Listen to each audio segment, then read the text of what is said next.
So as you guys know, my name is Becca, and I run student, college, and young adults here at FCC. So if you fall into any of those categories, please come find me. We've got some fun stuff coming up. But this series has been all about needing help or a need for a perfect solution to our human-created problems. God recruits people to attempt to help humans get out of the problems he created, ultimately pointing us to Jesus, the perfect help and solution to disconnection from God.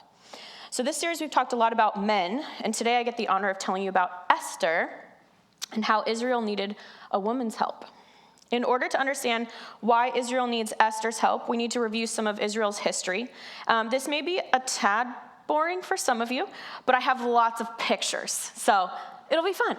But before we get started, I want to share a little tool that I have been utilizing for a couple years when it comes to listening to sermons. I have a little journal that really helps me just take notes and focus, mainly focus. That's hard for me.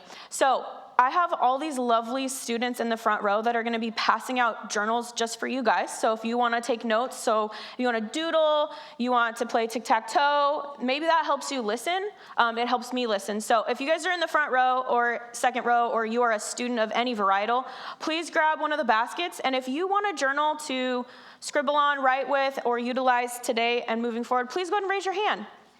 Raise your hand. You don't have to take one, but there's plenty, okay? And you'll find pens in the seat backs, all that good stuff. But this has just been really helpful for me to stay focused and learn a lot. So hopefully it helps you. All right. While they're passing that out, I'm going to tell a funny story because I don't want to dive into any of the history without everybody, because it's a lot. So I'm not a fan of preaching. It's not my forte. And so usually when they're asking who wants to preach in this series or whatever, I just stare at the floor and hope to just disappear, right? This is not what I do. And we're sitting in our production meeting one day, and Matt Ridings, I see you up there. Yeah. He's all, Becca, you should preach on Esther. And I just go like this. I'm like, ugh. And it felt like I was back in high school when the kid is like, teacher, you forgot to collect the homework. That's what it felt like. And I was like, oh, I see you up there. All right, cool. I'll remember this. So if you hate my message today, please go talk to Matt and harass him. It's his fault, okay? All right, did everybody get a journal that wanted one? Yeah. All right, and if you love the message today, then you can come talk to me. But if you hated it, please go to Matt. Okay. All right, so this is the first time I'm using the clicker, so we'll see what happens. All right, I've got a lot of history to cover today, and I'm going to do it really fast. So I'm going to let you guys pull out your notebooks if you want to use them. You can write a timeline. You can do whatever you want. You can do nothing. I'm not grading this, okay? But there will be a test at the end. All right, so here's picture number 1. Looks so easy to read, right? I know. So the first dot on the timeline is creation and the fall. This is the first items in the timeline of the Old Testament as we read it. Genesis, which discusses Abraham, Canaan, and many patriarchies of the Bible. Then we get into Exodus and Deuteronomy and Moses, the law, Mosaic law, that's where we get that, the 10 Commandments, and the Exodus of the Israelites from Egypt. Then we get in, here's another little timeline in case you like this one better. Then we get into Joshua, Judges, and Ruth. We discuss Joshua and the conquest of the promised land. We get into 1 Samuel through 1 Kings, where Saul and King David are discussed. Monarchy and a united nation are introduced, followed by a divided kingdom of the northern and southern Israel and or Judah. And we get into Psalms, Proverbs, Ecclesiastes, and Song of Solomon, which is our wisdom literature. That's here. And after the time period of united monarchy begins the time of division. This is where 1 Kings and 2 Chronicles continue. There's a period of exile in which we have Lamentations, Ezekiel, Daniel, and those ones are written. However, this time of exile was foreshadowed by Obadiah, Joel, Isaiah, Micah, Nahum, Habakkuk, Zephaniah, and Jeremiah. Okay. You guys got all that?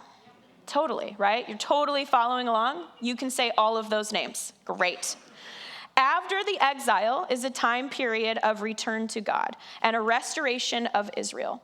This is where we get Ezra, Nehemiah, and Esther are all a part of this time period, followed by the last couple of prophets that end out the Old Testament, Haggai, Zechariah, and Malachi. And just so you have one more timeline, here you go. We are going to focus here. This is around the timeline of Esther, okay? So she's kind of smack dab in the middle. Esther is towards the end of a silent period from God where Israel is scattered and is looking to be reunified, okay? All you need to know from all of that is Israel is not in their promised land and they're everywhere. That was a very long way of saying that. I apologize. But Israel will need God's help through Esther to once again be back in good standings with God. I know this was a really, really brief overview, but this is to encourage you to go back and check it out for yourself. I'm not going to tell you everything. That's not fun. This is a very macro level view of a lot of intricate stories of Israel's historical timeline. And as we discuss the book of Esther, I'm going to review some of the characters that we're going to be talking about in our story today. So the first one I want to bring up is this baddie, Esther. She's the star of the show today, okay? She is one of the main characters in this Help Wanted series, and she's the only female in this series. So she's pretty cool. Esther's story is one that is filled with fear, sorrow, strife, struggle, and choice. Much like all of our stories, we have choices on how to respond in difficult situations. Excuse me. Esther responds with grace, dignity, obedience to God, and her response saved her people from genocide. Maybe we need an Esther today.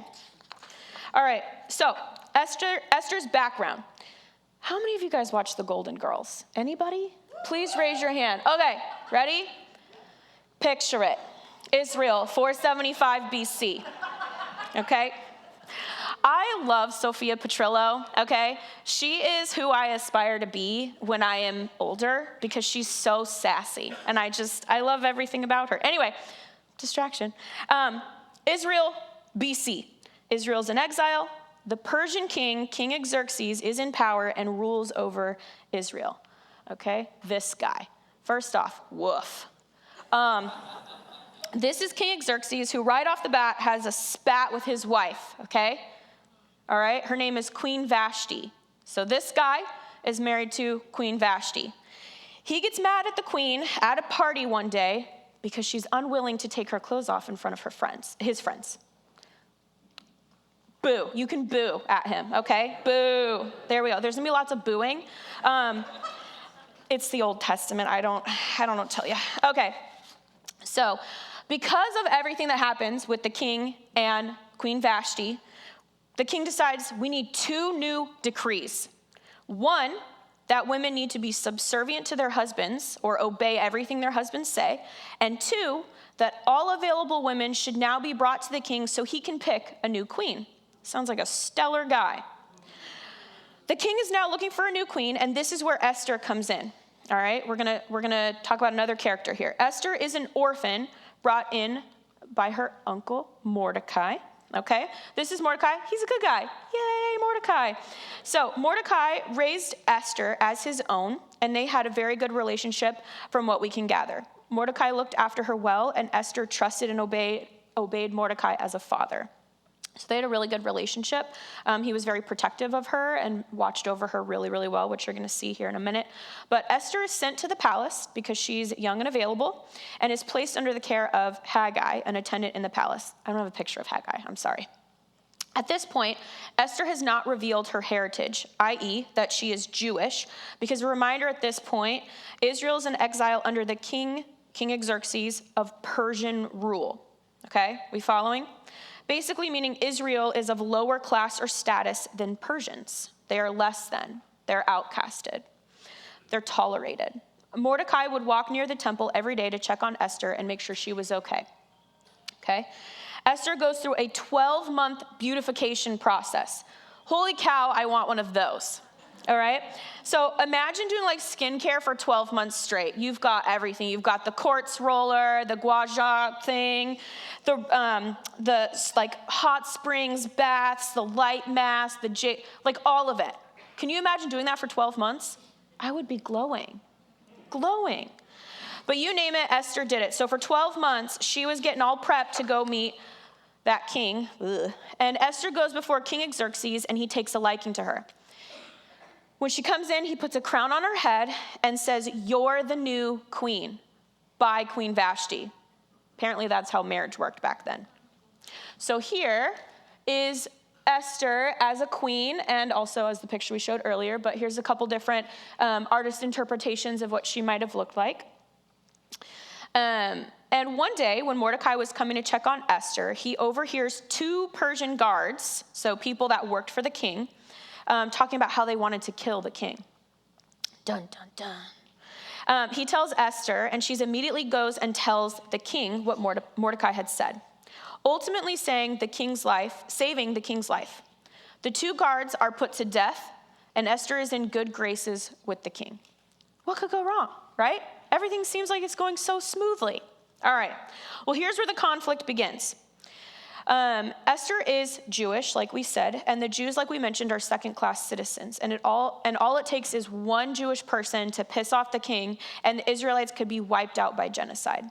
So this is a very fragile time to be alive, and especially a fragile time to be the queen. Mordecai and Esther know that they need to leverage her privilege to protect and raise up their people from second-class citizenship and get back their land. They ultimately need the authority from the king to learn how to protect themselves. This leads to a conflict, or our kind of, conflict of the story, if you will. So we've got Queen Esther and Mordecai versus King Xerxes and someone you haven't met yet, Haman. Get ready to boo, okay?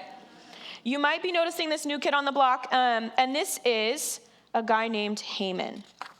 And Haman is a guy that has a very fragile ego, struggles when people don't do exactly what he wants, and likes to start wars. That's better. Okay. Maybe you can think of a modern-day example of this, but Haman is the snake of our story, okay? He is the antagonist of this story. And Haman being the one that killed the 2 disloyal guards that tried to kill the king is going to be celebrated and elevated to noble status. So they're getting ready to have this party, right? Because Haman saves the king upon Queen Esther and Mordecai's findings, and then he gets all of the honor and celebration. And at this party, everyone bows to Haman and takes like they kneel, right? Except Mordecai. Mordecai refuses to kneel before Haman because it is against Jewish tradition to kneel before anyone but God. So Haman decided to start planning, well, how can I get rid of Mordecai, and how can I get rid of the Jewish people because they're not going to bow down to me? Then he meets with some of the other Persian guards, and they start casting lots on which day they're going to pick to wipe out all of the Jewish people in their land. Pretty dramatic, very dramatic, but that's okay. Every story needs some drama.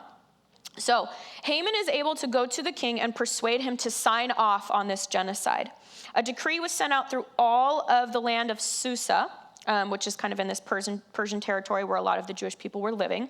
And King Xerxes says, okay, fine, here's my seal of approval with my ring. Mordecai receives this news and begins to grieve and weep, for he knows what he had sparked a rage in Haman that caused this. Esther gets wind of this and realizes she has to do something. She has to protect her people from the inevitable, and so she decides to pray and fast for 3 days. Okay? On the 3rd day, Esther, despite fear of death, approaches the king with her concerns.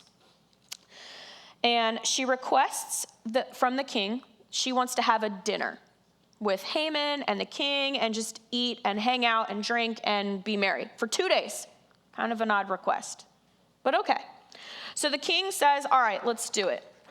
So Queen Esther, on the 2nd night of feasting, requests that the people who were sold, the Jewish people, that they were sold as slaves to Haman, and they were to be annihilated. But she reveals that she is of those people. She is Jewish. And the king finds this out, and he starts to weep bitterly, knowing that he basically signed her death wish. He decides, after Haman does some shady things, that he's going to overturn his decrees. He's going to overturn this approval to kill all of the Jewish people, and that they're going to be saved, and he's going to protect them. There's a lot of twists and turns in this story that I want you guys to go read. I'm not sharing every little nook and cranny of 10 chapters today. We would be here for hours. So there's some juicy things in here that I want you to go read on your own, of like how Haman gets caught doing all these crazy things. And so please go read that. I'm saving some of the juicy bits for you. All right. So that's your homework this week, is I want you to go read Esther. It's only 10 chapters. And like, if you read 1 chapter a day, you'll be done in like a week and a half, or 2 a day, and you're done in like less than a week. So that's your homework. Okay. But all that to say, they catch Haman. They decide, no, we're not doing this.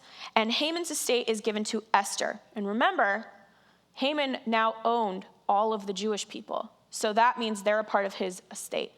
Because the king gave it to Esther, Esther's now in charge of all of her people. She's able to equip them. She's able to teach them how to protect themselves. She's able to arm them. She's able to protect them. So because of this, ultimately, it's going to lead Israel into a place of stability and peace. All right. That was a lot of information. You guys still with me here? Yeah. Okay, you're following? Yeah. See, Sophia Petrillo, man. Okay. So Queen Esther brought safety to her people, saved them from genocide, and remained faithful to her God. And oddly enough, God isn't even mentioned once in the book of Esther. Isn't that interesting? Okay, this whole story sounds very Shakespearean. I know that. And I know I summarized a lot. And like I said, there's still a lot more for you guys to read, but I wanted to get through the major nuts and bolts of it. And there's so much more to these stories. And 2 days of fasting that lead the king to kill Haman and Esther to save Israel. But like I said, you guys have your homework. So much like the characters we discussed in this series, Adam and Eve, Abraham, Melchizedek, Moses, David, and now Esther, we see lots of literary devices and similarities. In this series, I hope you've seen the depths of symbolism and the constant thread throughout these stories that God is always working, even when we don't see it or understand it, even when we feel like we're in times of silence. Because remember, Israel was in a time of silence. They weren't hearing from God. God isn't even mentioned in the book of Esther. Maybe you feel like you're in a season of silence. You're not hearing from God. Where is he? Why is Esther even a part of this series anyway? I think Esther's a part of this series, bless you, for a couple of reasons. Bless you. Mordecai and Esther knew who their God was and did not waver, did not give in or bow down to anyone but Yahweh.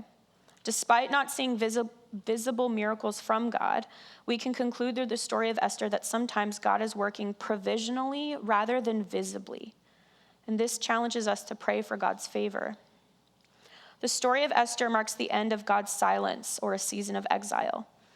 Esther's courage and loyalty to God brought her the creative ideas she needed to survive and save the Jewish people from genocide.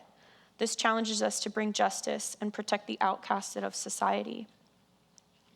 And lastly, at the end of Esther, we learn of a new holiday that was created to mark the remembrance of what Esther did for her people, called Purim.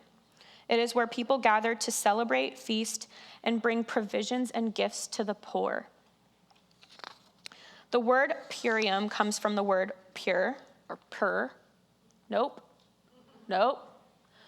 We're not going to give Becca this anymore. That's what we just learned. Okay. Pur, which means lots. And if you remember earlier from the story, we remember that Haman was casting lots of which day he was going to annihilate the Jewish people. So they turned it around and turned it into a time of celebrating the outcasted of society. This teaches us that as we celebrate God's faithfulness in our lives, we must actively choose to be inclusive to those around us, even if they're different from us. We must build bigger tables, not taller fences. Our world has a lot of similarities to the story of Esther. Lots of conclusions can be drawn, statements made, and opinions given. I ask today that we remember a couple things as we get ready to close. God wants us to help so we can see his provision in seasons that lack in-your-face miracles. Because remember, God doesn't need our help. God wants our help. He can do anything, but he wants our help so that we can learn some things. This being the first one. We learn of God's provision. Secondly, we learn God wants to help so we can see his protection in seasons of fear, grief, and or persecution. And thirdly, that's a word. Yes. God wants us to help so we can see his perseverance in the way he pursues all of those he created. The poor, the outcasted, the widows, the orphan, the discarded, the lonely, the grieving, the difficult, those that think, look, and act and are just different from us. He wants to help all of us. And sometimes that is done through the most unlikely of characters like Esther, the only woman in the lineup of men in this series. Okay. Esther wasn't perfect, but she was close. She is the last of the major symbolic characters that point us to Jesus, the author and perfecter of our faith. But more on Jesus in the next 2 weeks. I'm going to invite the band to come up, and I just want to close with this. Today, I'm going to ask that you go be the church. I'm going to ask that you go be like Jesus, and I'm going to ask that you go read Esther. See how your life intertwines with hers, and ask yourself, what is God asking of you? Thanks, everybody.